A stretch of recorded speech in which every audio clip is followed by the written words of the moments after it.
دیکھیے میں چند باتیں اپنے بارے میں ذرا بارے گراں نہ گزرے تو عرض کر دوں. تحدیثاً للنعمہ، کوئی اپنی بڑائی نہیں، بلکہ ایک بڑا عجیب سا مصرع ذہن میں آیا تھا، وہ میں نے لکھ لیا تھا کہ میرا مزاج لڑکپن سے عاشقانہ تھا. میرے اندر ایک تحریکیت جو ہے بچپن سے ہے. ہائی اسکول کا طالب علم تھا، علامہ اقبال سے متاثر تھا، تحریک پاکستان کا کارکن تھا، حصار ڈسٹرکٹ مسلم اسٹوڈنٹس فیڈریشن کا میں جنرل سیکرٹری تھا، اور دن رات دورے کرتا تھا. ہانسی جا رہا ہوں، سر سے جا رہا ہوں، مختلف مقامات پہ ہم جلوس نکالتے تھے، جلسے کرتے تھے، نوائے وقت لے کر پھیل جاتے تھے، اسے اور سے جا کے بیچا کرتے تھے. اس کے بعد 10 سال میں نے اپنی زندگی کے جو ہے جماعت اسلامی کے نظر کیے ہیں، اور اسے بہت کچھ پایا بھی ہے، اپنی توانائیاں دی بھی ہے، پایا بھی ہے. لیکن پھر یہ دیکھ کر کہ وہ انتخابی سیاست کی دلدل میں پھنس گئی ہے، اپنا اختلاف رائے پوری طرح پیش کر کے، اور جب معلوم ہوا مولانا مودودی مرحوم کا فیصلہ کہ ہم نے تو اسی راستے پر چلنا ہے، تو انہوں نے کہا قالوا سلاما، پھر ہم علیحدہ ہو گئے. علیحدہ ہونے والے بڑے بڑے لوگ تھے، مولانا امین حسن اصلاحی، عبدالغفار حسن، عبدالرحیم اشرف، شیخ سلطان احمد، بڑے بڑے. 8 سال صحرائے تیہ کے اندر میں بھی بھٹکتا رہا کہ یہ بڑے لوگ کچھ کام کریں، یہ آگے آئیں اور یہ کوئی جماعت بنائے. میری تو عمر 25 برس تھی اس وقت کل، تو میں تو کوئی تحریک کا آغاز نہیں کر سکتا تھا. They failed utterly. They tried but failed. سن 65 میں فیصلہ کیا کہ اب جو بھی ہو مجھے تو اپنی قبر میں اترنا ہے اور جواب دینا اللہ کے ہاں. تب میں نے نقل مکانی کی اور میں لاہور آیا. اس وقت سے میں نے کیا کام شروع کیا؟ وہی تجدید ایمان بذریعہ قرآن. قرآن کے دائرے، حلقے، دائرہ ہائے مطالعہ قرآن، حلقہ ہائے مطالعہ قرآن، درس قرآن، یہ میری کچھ دنوں تک پریکٹس بھی جاری رکھی ہے، مشق سخن جاری، اور چکی کی مشقت بھی چلتی رہی. لیکن پھر چھوڑ دیا میں نے سب کچھ. آج سمجھیے کہ 35 برس ہو گئے کہ میں نے 1 منٹ 1 لہجہ دنیا کمانے کے لیے صرف نہیں کیا. پروفیشن ترک کر دیا 71 کی شروع. پھر تنظیم قائم کی ہے. یہ قرآن کی محنت سے انجمن خدام القرآن قائم ہوئی، اس کی ذیلی شاخیں قائم ہوئی. کراچی میں ہوئی، ملتان میں ہوئی، فیصل آباد میں ہوئی، پنڈی میں ہوئی، پشاور میں ہوئی، کوئٹہ میں ہوئی. ان کے تحت قرآن اکیڈمیاں بنی، ہر جگہ نہیں، کچھ جگہوں پر. ہمارے ہاں بنی، کراچی میں بنی، بڑی بنی. قرآنی درسگاہیں، قرآنی 1 سالہ کورس. رمضان مبارک میں 6 گھنٹے کی تراویح کی نماز، دورہ ترجمہ قرآن کے ساتھ. پہلے قرآن کا ترجمہ سنو 4 رکوعوں کا، پھر کھڑے ہو کر قاری صاحب سے سنو، پھر بیٹھ جاؤ، پھر 40 منٹ 50 منٹ، پھر اگلے 4 رکوع جو ہے ان کا مطالعہ کرو، پھر کھڑے ہو جاؤ. 6 گھنٹے لگے. بہرحال اس محنت کا نتیجہ جو ہے وہ میں نے بتایا آپ کو کہ 2 کام. ایک تجدید ایمان بذریعہ قرآن، اور اصلاح اعمال. قرآن جب دل میں اترا ہے تو حرام چیزوں کو چھوڑا ہے، شرعی پردے نافذ کیے، گھروں کے اندر کیے. حرام چیزوں سے کتنے ہی ساتھی ہمارے بینک کی ملازمتیں چھوڑ کر اور آدھی تنخواہ پر جا کر کسی ملازمت پر گزارا شروع کیا. کتنے ہی تھے جو کہ رشوت لیتے تھے اور ان کے گل چھرے تھے، اس کے بعد ان کے سوکھی روٹی ہو گئی، گوشت ان کے گھر میں آنا بند ہو گیا.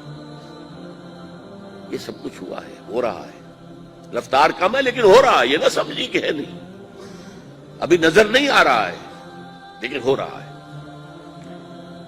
اس کے بعد تنظیم اسلامی قائم کی کہ بھائی اب اگر قرآن تو کہتا قائم کرو دین کو، ہم نے اپنے رسول کو بھیجا ہے دین کے اظہار کے لیے، غلبے کے لیے، جہاد کرو اس کے لیے. سورہ صف میں بھی فوراً اس کے بعد جہاد. یا ایھا الذین آمنوا ھل ادلکم علی تجارۃ تنجیکم من عذاب الیم تؤمنون باللہ ورسولہ وتجاہدون فی سبیل اللہ باموالکم وانفسکم.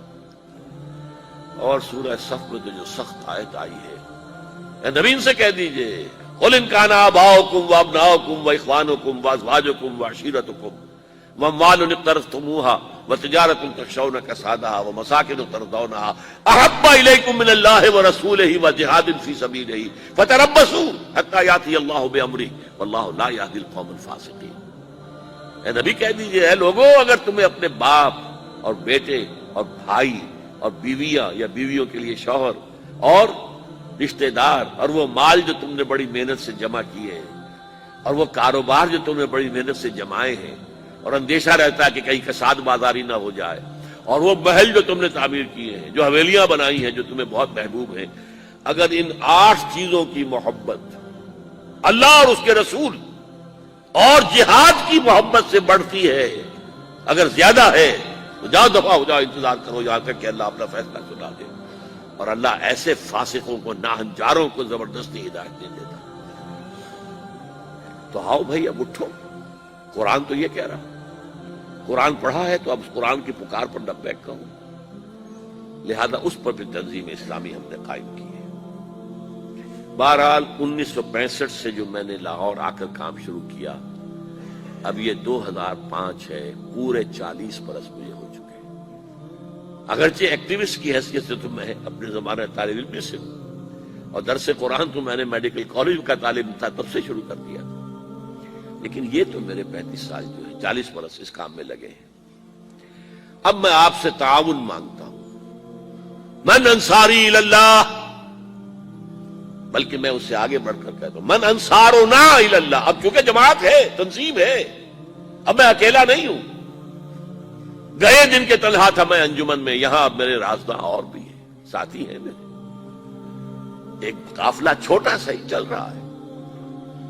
اور میرا معاملہ تو یہ ہے کہ میں تو اب چراغ سحری ہوں۔ کبھی کبھی آج کل مجھے خیال آتا ہے یہ میں اتنا ایکٹیو ہو گیا ہوں، میں 33 دن کا انڈیا کا دورہ کر کے آیا ہوں، اور کم سے کم 30 دن تو روزانہ رات کو یہی نشستیں رہی ہیں، 2 گھنٹے تقریر، 1 گھنٹہ کوسچن آنسر، اور دن میں اس کے علاوہ پروگرام بتاش۔ یہ میں نے کیسے برداشت کری، یہ کیسے جھیل لی ہے؟ میں ڈائبٹیز کا مریض ہوں، میں بلڈ پریشر کا مریض ہوں، میرے کمر کے اندر 2 جگہ پر جو ہے لین ہے، میرے گھٹنوں کا آپریشن ہو چکا ہے، میں کھڑا نہیں رہ سکتا، میں زیادہ دیر بیٹھ نہیں سکتا، یہ تقریر میں بیٹھا ہوا ہوں، ویسے بیٹھنا پڑے مجھے 15 منٹ تو میرے کمر میں درد شروع ہو جائے گا۔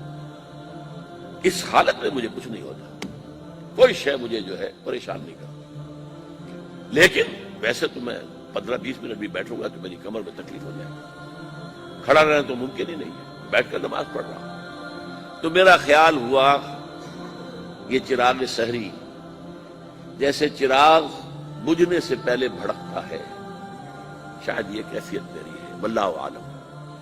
بہرحال میں آخرت کے لیے بہت آگے گئے، باقی جو ہے تیار بیٹھے ہیں، میں اس کے لیے 10 سال سے منتظر ہوں، اور اپنے لیے اس وقت سے میں کہہ رہا ہوں کہ بھائی میں نے جو کام کرنا تھا میں نے کر دیا، اب اللہ اگر کوئی اور کام لے رہا ہے تو یہ تو نافلۃ منہ، ان کی طرف سے ایک نفل ہے جو ہے، ورنہ میں اپنا کام کر چکا تھا۔ اب مجھے اولین تعاون جو آپ سے درکار ہے، آج میری بات کو اچھی طرح سمجھنے کے لیے کچھ تھوڑے سے پیسے اور کچھ تھوڑا سا وقت صرف کیجیے، چند کتابوں کا مطالعہ کیجیے پوری طرح گہرائی کے ساتھ، اور نوٹ اس کے اوپر کیجیے، مجھ سے اختلاف ہو تو بیان کیجیے آ کر۔ منہج انقلاب نبوی، حضور نے انقلاب کیسے برپا کیا؟ اس لیے کہ یہ ہے وہ چیز